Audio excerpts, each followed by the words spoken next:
Welcome to Laplink Connections. I'm talking today with Stephanie Hallford, Vice President and General Manager of the Commercial Client Division of the Client Computing Group at Intel. Welcome, Stephanie. It's great to see you. Hi, Thomas. Thank you for inviting me. Looking forward to it. Well, we wanted to talk a little bit about technology because it's an exciting year. It certainly has been an exciting year for Intel with the launch of the 12th gen devices. And it seems that Moore's law of doubling transistors every 2 years and therefore doubling speed continues to be a constant. Do you see the pace of innovation actually continuing? You know, I actually even think it's speeding up. I think this unique environment that we've found ourselves in over the last few years has just created, needs that have been accentuated. I think in our space, computing, we've been preparing for the need for more compute. We've been preparing in our commercial segment for the need to manage hybrid and, business travelers. But at the rate that the requests have come in and our needs have grown, I've actually seen the speed of innovation pick up dramatically. And while we couldn't have predicted the pandemic, luckily we had some ideas of what those needs would be, but there's no doubt in my mind that they've become more accentuated and at a speed that none of us predicted. And it's exciting for the wrong reasons, but it's good to be tipped. It's a tipping point. So, that's not a bad thing. And the role of technology, I think, is more important than ever. Yeah, certainly we have gone a long way. I mean, I do remember when we got the first XT computers with the 8086 chip, and boy, could we not imagine how technology would go. And I guess we're still in the same space. But lately we heard a little bit about a very soft PC market, especially in consumer. And on the other hand, we see efforts to take more and more computing power into the cloud. So do we actually need more computing power now? Absolutely. So, two things I would say. Number one is commercial has remained very steady. So while there's no doubt that the entire economy and market demand is soft, the strength has remained in the commercial arena. Businesses are still working globally, traveling less, but traveling nonetheless. And the requirement for hybrid, almost 2 sets of office equipment has actually even been created. At Intel, for instance, we have, I'm working from my home office, but at the same time, there is a distributed workstation area when we get into the office, and you can choose to take advantage of that set of equipment, bring in and plug in, or, your own cube as it may be. And some people fully remote. So the commercial segment, while it's remained steady at an overall worldwide perspective, it's actually had unique needs that maybe have even improved, the requirements for compute. You mentioned the cloud, and the cloud is incredibly important. I mean, every business is modernizing or will modernize. However, the pace of that modernization is all across the board. We've got, really complicated large enterprises and customers who are still very dependent on legacy systems, very concerned about privacy and data, and have very customized environments. And then you have new, I would say, more startup-like or perhaps more technically savvy Silicon Valley type companies who are, born on the cloud, but all have to exist and all will exist. And so there's a period that, we have to almost create, a support for the legacy, bubble ourselves, and prepare for the cloud. And when we're entirely modernized, the need for some level of just distributed computing and endpoint security and endpoint capability and compute power doesn't go away. There really is a number of avenues that different companies will take that will require both. And so we were spending a lot of time on making sure that security is addressed in, an environment. And there are times that costs can be improved should you not have to send your data up to the cloud and back in every case, but in certain instances, keep it at the endpoint. So these are the things we talk about with partners such as Microsoft all the time. Look at containerization to make sure that that's done securely, and really address continued need for hardware-based security, manageability, and things that we can do that no one else can at the hardware layer. Yeah, and I think you're totally in sync with Microsoft on that, because Microsoft talks about the smart endpoints, the smart edge of the cloud. So the PC doesn't go away.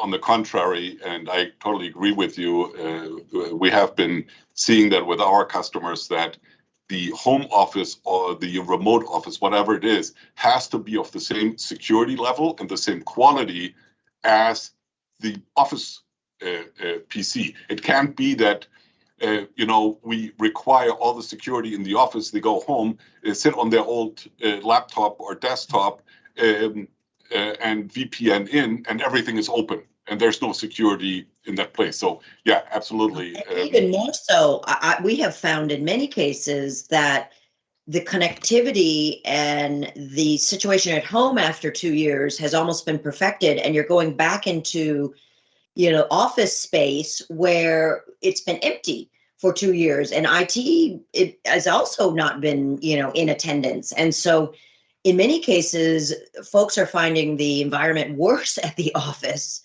than, they finally have figured out how to do at home. So that's been an interesting dichotomy, but certainly video collaboration has, really just sort of turned things upside down. And it's become almost in a situation where if I have to present to quite a few people, I will not go into the office where I'm in a room with a number of people in order to feel that those that aren't in the room are not disadvantaged, because the camera equipment and the video collaboration in the room is not really set up as intimately for a one-to-many as our homes are. So all of this is still being changed and evolved.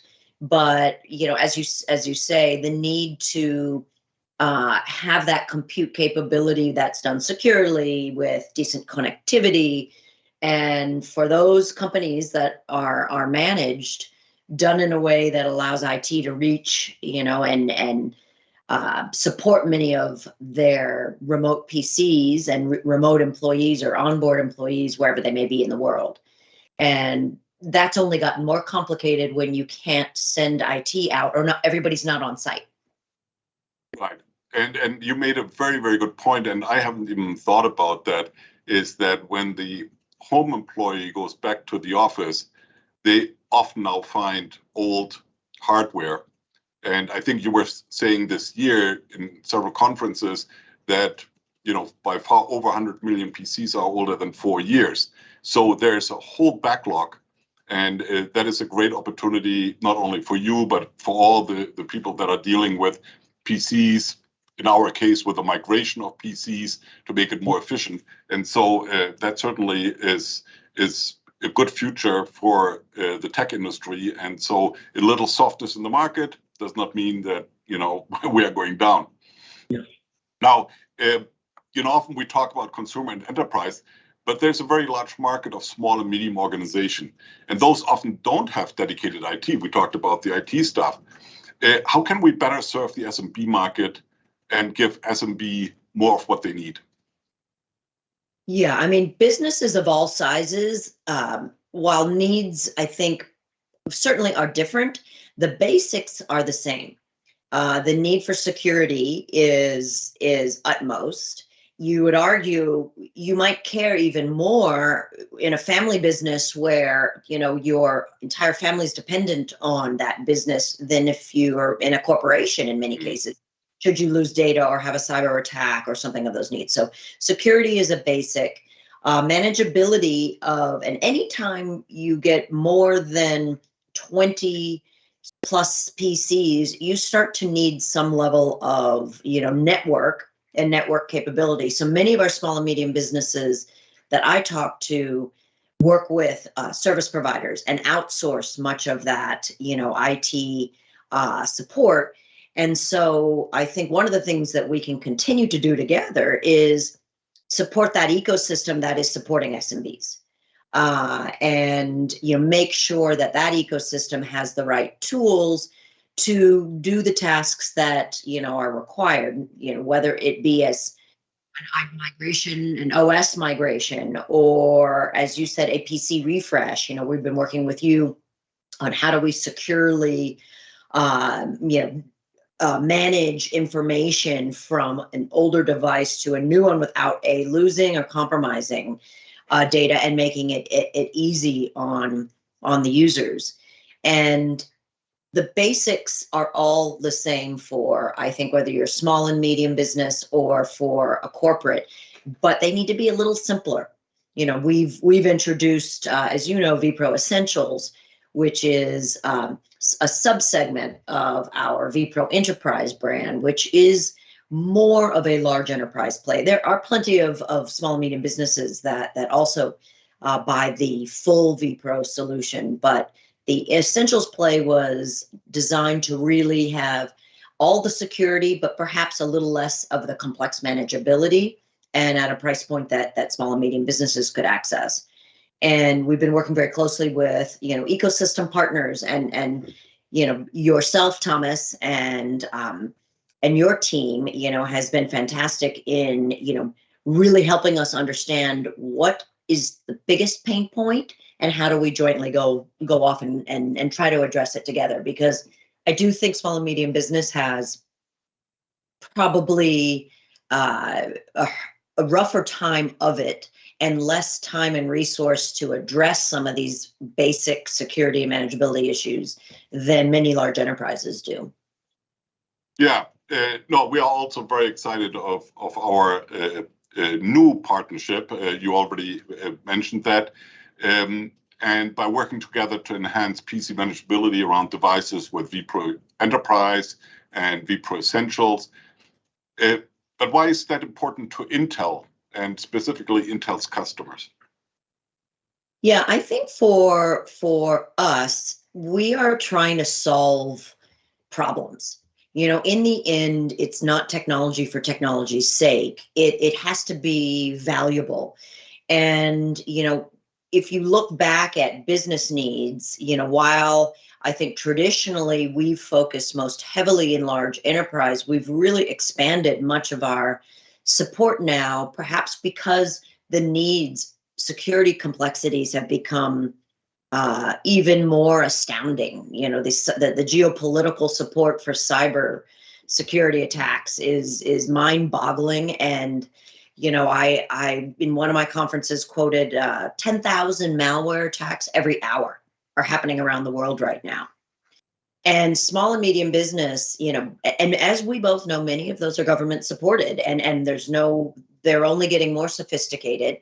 So that's an area that Intel can help, because this is where, for instance, Laplink and Intel are great partners. We can add hardware-based intelligence that complements your ability to move quickly in the software space. And so I think it's really unearthed the desire to bring the better together and and we've learned that a lot of the things that we've utilized at the hardware layer, if we can bring them afoot in a different way, those insights are actually very valuable outside of our own internal IT operations. Examples are what we do with threat detection. And we can see anomalies at, near the CPU layer that, we can use AI to understand, okay, if it's this type of situation anomaly, it could mean the following 50 things, which is very important. Then we further train, the software to understand, all right, let's then go address these. These are the 50 things you might, or if it's something new, shut down the BIOS, shut down, and encrypt the memory right away. But quite honestly, those were things that we were doing internally for our own systems that we've begun to now say, this has value for others. and let's figure out how to productize it and make it secure and valuable outside of an Intel environment. Yeah, and I think there's also a great match in the ecosystem. I often get asked, well, why do you partner with Intel, gigantic company? How can you partner there?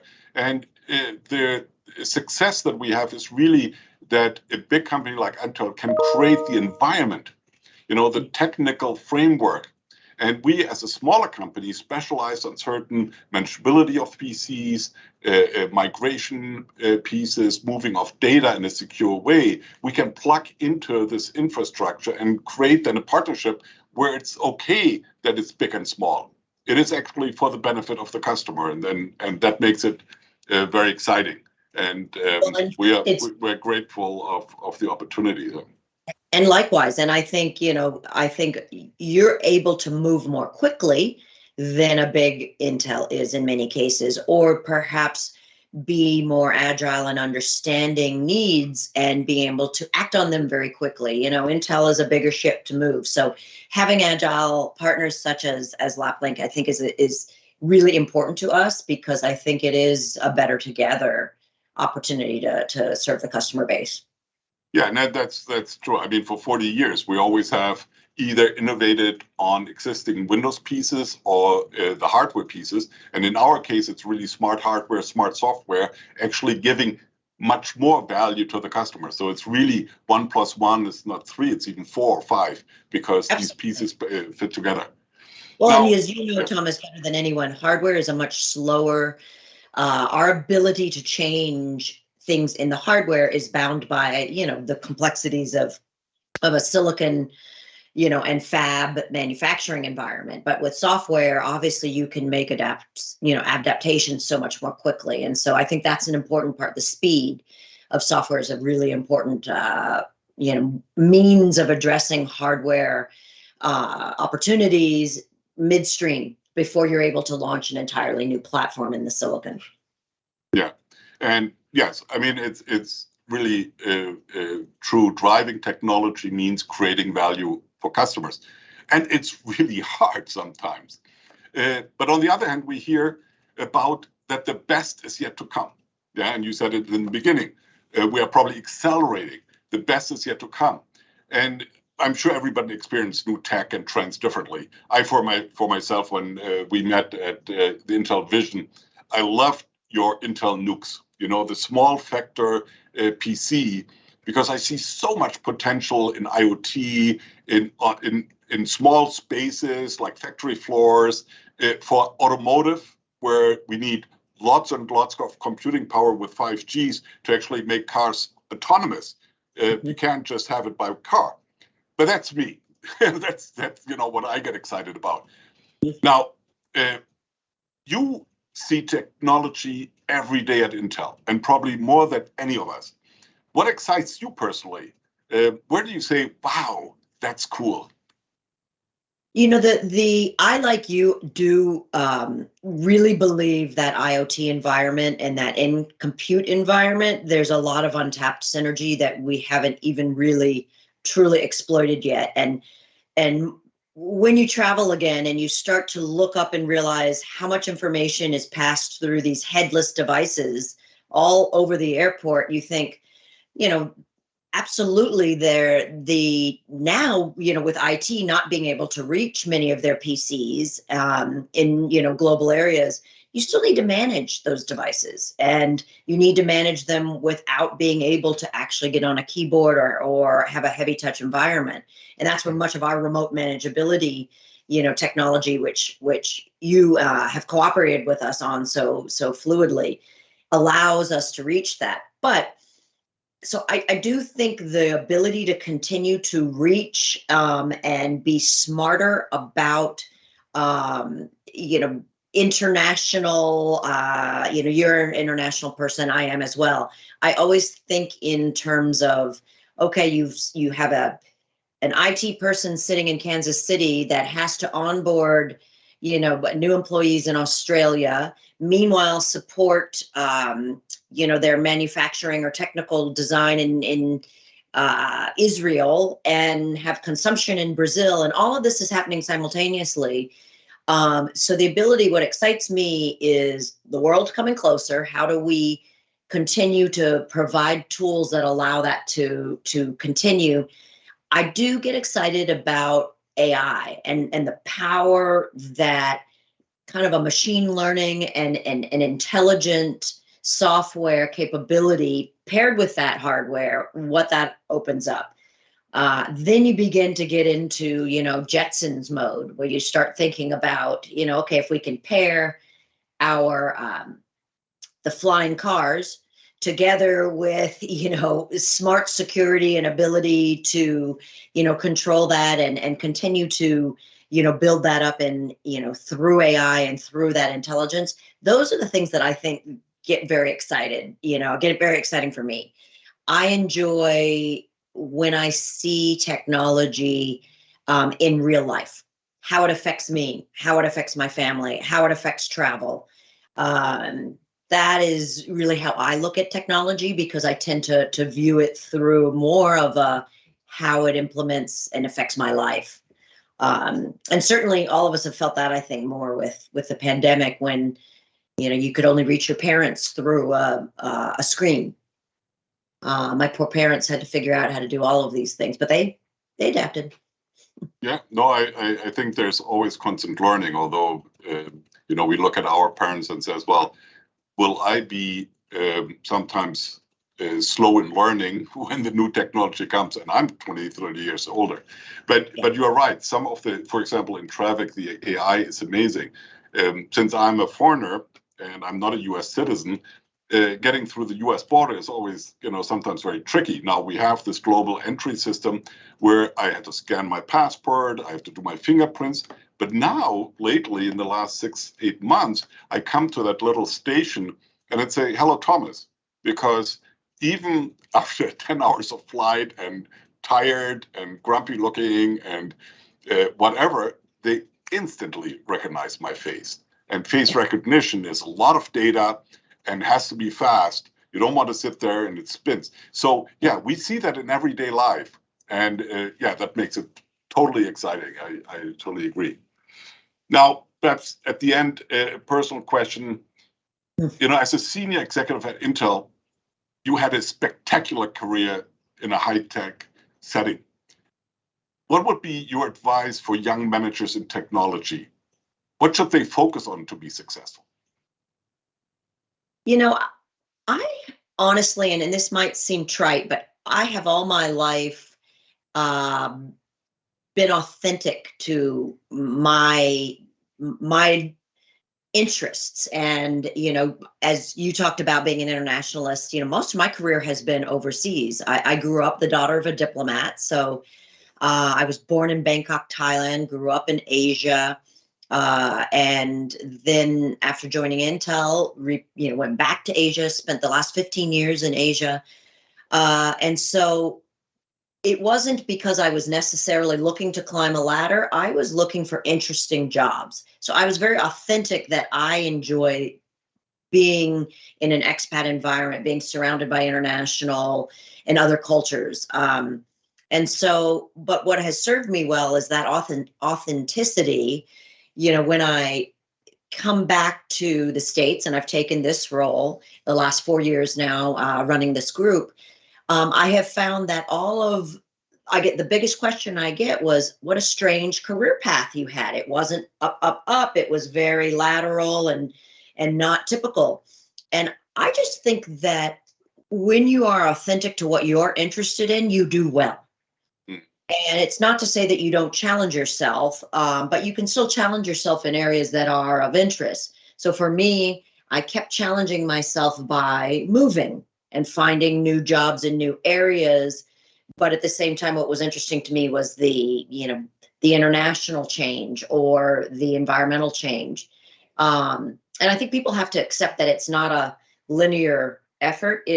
It's very much, an S curve that I think is important in a career. And I do urge people to travel and not get stuck in a particular frame of mind, because I don't think you can truly solve technology problems unless you understand the globe and how energy is different in an emerging market. You know, the time of day you use it, there's so many things that you don't learn from a book, and you just have to get out there and travel. So that would be my personal, it's probably not the, you know, it's not soothsayer, but that would be my honest and personal advice.